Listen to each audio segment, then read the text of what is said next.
Welcome to podcast Basira Noor, and this is your host Safi Musa. And today we are doing an interview with Heath, and I will tell you how deep and strong the things Heath is adding to the Enneagram community. As you all know, we are covering the conference, Enneagram conference in Cairo 2026. And it's my pleasure to meet him. I met him before and also an Enneagram conference, but today we are talking about deeper level of not just the typing and the Enneagram. Hi, Heath. How are you? I am very well. I'm Happy to be here. I'm so happy also that we are talking about something will open the eyes towards a deeper meaning of studying or even teaching or working with the Enneagram. Mhm. Heath, my first question always will be, who is Heath the human? Who is Heath the human? Yeah. Wow. You didn't tell me about this I question. know that is always a surprising. How Heath, do you, how do you feel the humanity inside? well, I'm on a journey to become more and more connected to the world. It's quite a process because I am a person who is much more comfortable not going out and being in the world and being seen so much. Uh, I'm more, I love being at home, hanging out with my girlfriend, doing my work, developing uh, processes and maps and such. So coming to the conference is a very good step for me Yeah. to engage with a lot of people who are beautiful and smiley and very positive. I love that. And to meet other people and get to know their ideas as well. I think it's very important that we all come together and we have a place where we can say, hey, we're doing this together and we're developing ideas and we want to try to bring these ideas out into the world. So I feel that that's a very important part of the whole process. So I'm glad to be here. I'm delighted to have been able to share some of my work here that's quite distinct. Yes. Yeah.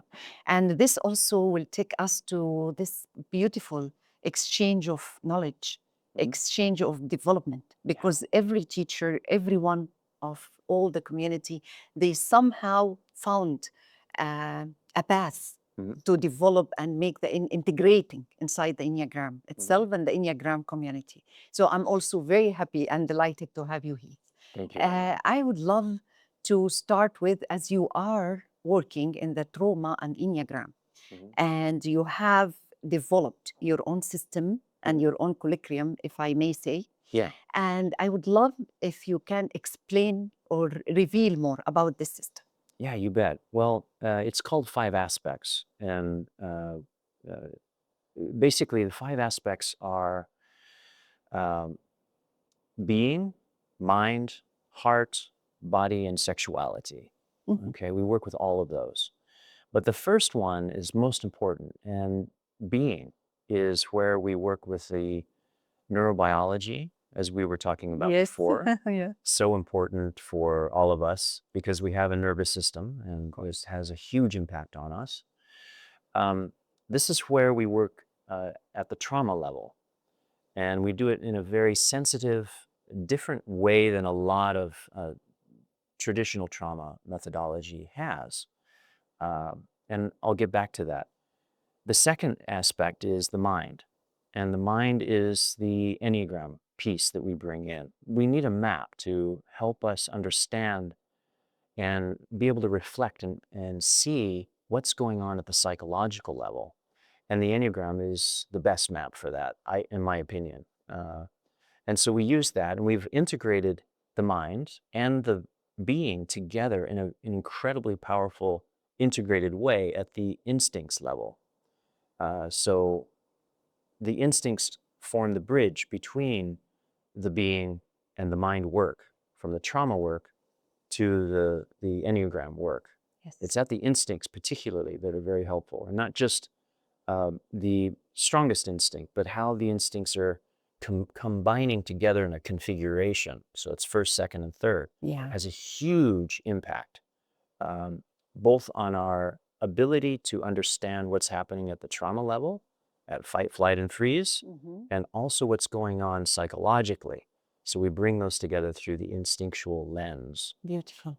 And heart is the interpersonal work that we do. We do relational work like with couples or families, and then also we do group work that's with people who don't know each other, but they're in an interaction.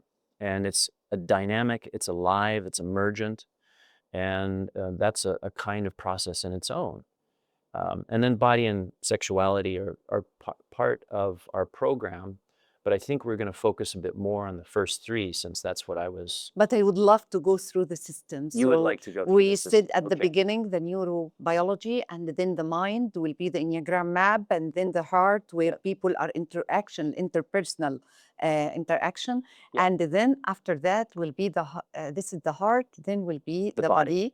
The body and aspect. the body is The body aspect actually is where we are bringing our embodied selves, connecting that to our purpose. okay. It's a embodied purpose, and we manifest that in the world in terms of action. I like So it's that. our contribution to the world, essentially. Mm. But it is based on the first three aspects, because you need awareness, right? Yes. Second, you need to be able to self-reflect, which is the second aspect, so 1 and 2. You need to be able to connect with people and engage with them in ways where you can be authentic yourself, but also be able to hear the other person's authenticity back and forth. So it's this relating that's very important. It's amazing. If you don't have those three, it's going to be very difficult to manifest your purpose in the world. And that's why body is the fourth aspect, and it's based on those first three steps. And so that's a beautiful self-care, but also how am I going to care for the world? And each of these aspects has a dialectic, and the dialectic of the body is self and world. The dialectic of being is to be or not to be. Essentially, it's Yeah. existential question. Yes. The dialectic of the mind is self and object. The dialectic of the heart is self and other in the relationship. Yeah, connection. Yeah. And then we get to the body, which is self and world, I said. Then we get to sexuality. Now, sexuality is the fifth aspect because it is so complex. It's really difficult to land in a beautiful, natural, easygoing sexuality. And it does require the awareness, the self-reflection, the interpersonal skills, the ability to be in the world and engage. Then sexuality is able to flow much easier for us. And we can be authentic in our sexuality with other beings who we are engaging with. And then sexuality starts flowing and we can heal sexual traumas, etc. Exactly. It will be kind of a healing process. It's not only just a dynamic action like some people are saying. It's an instinct. Yeah. So it's not only an instinct. It can be something beyond that. Yes. And the healing also itself for us when we are with our partners or the people that we are engaged to. Beautiful 5 aspects. So that's why I wanted to take the process. Thank to you very the end. much. Thank you, Heath. Honestly, that was very beautiful to know. Now let's go to the part of the trauma or the neurobiology, the being, which is number 1, and how it's affecting the mind, the map of the Enneagram, as you explained it. Yeah. And why do you choose to start with the neurobiology before the map? Because some people, they jump directly to Enneagram teaching or Enneagram. Yeah. And they forget this aspect that the types might be traumatized in a way or another. Yeah. So give me your, the keys between both. You bet.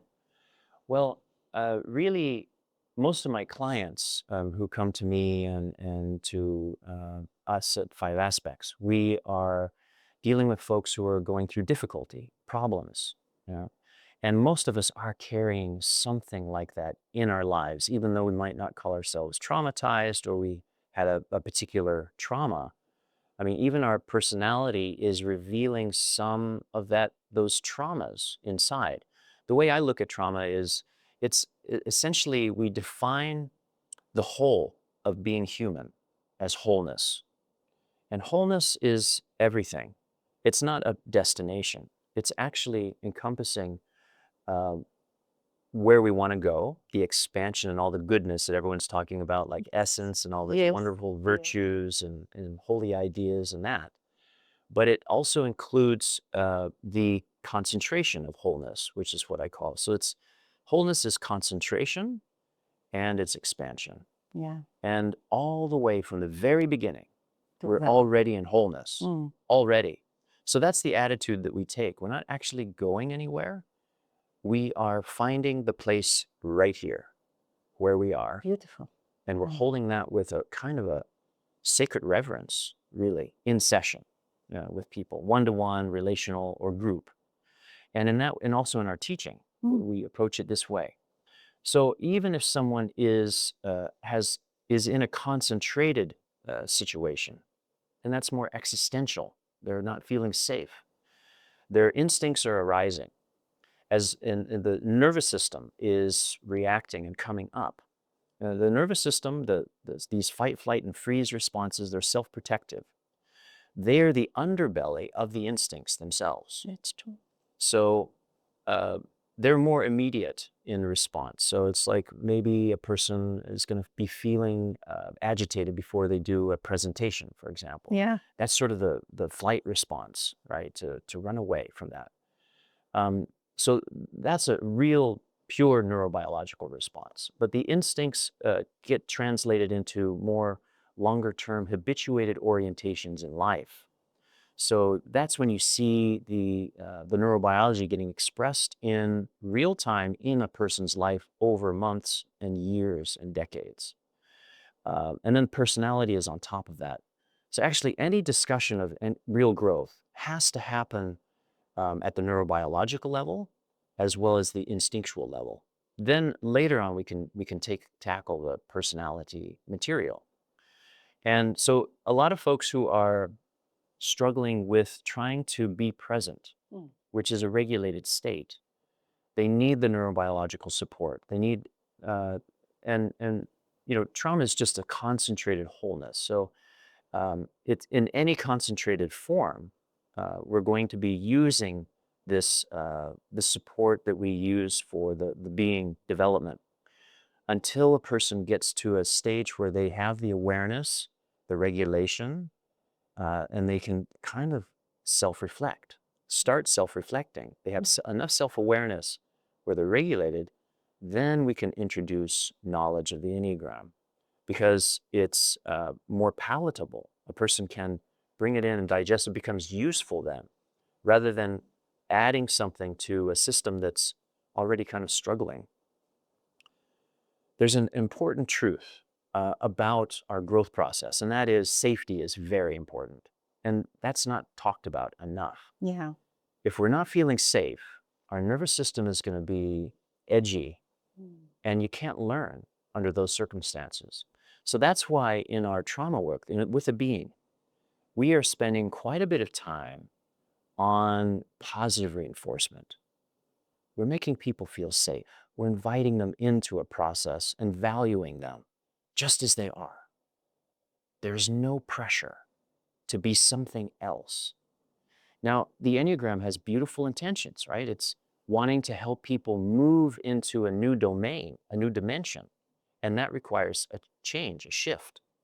So the traditional Enneagram offers so many important principles of growth. But at the trauma level, it becomes, if we approach people with the intention to be helpful, but we're asking them to be different than they actually are, especially in a trauma state, it doesn't work. Yeah, I agree. You have to embrace them just as they are and appreciate where they are. And so we use a lot of positive reinforcement, as I said. So our approach to trauma is even different than the traditional trauma that focuses on the trauma itself, the what's going wrong, and to focus on that and give support to process through that. It's a lot of shaking and intensity, etc. but that's not our method. Our method is very subtle, actually. And it's a bit kind of like, what's going on here? It seems like just a friendly conversation, but then things start evolving and unfolding, and you start seeing the thresholds that people are able to achieve and the tenderness that they drop into, and they start navigating these very beautiful neurobiologically supported thresholds of their system that builds resilience over time very delicately. And that's what happened in the demonstration in the conference today in the group. And now, talking about the 5 aspects and talking about the Enneagram and the depths behind all of that will take us to continue in part 2. So, wait for us in part 2 with Heath and the 5 aspects.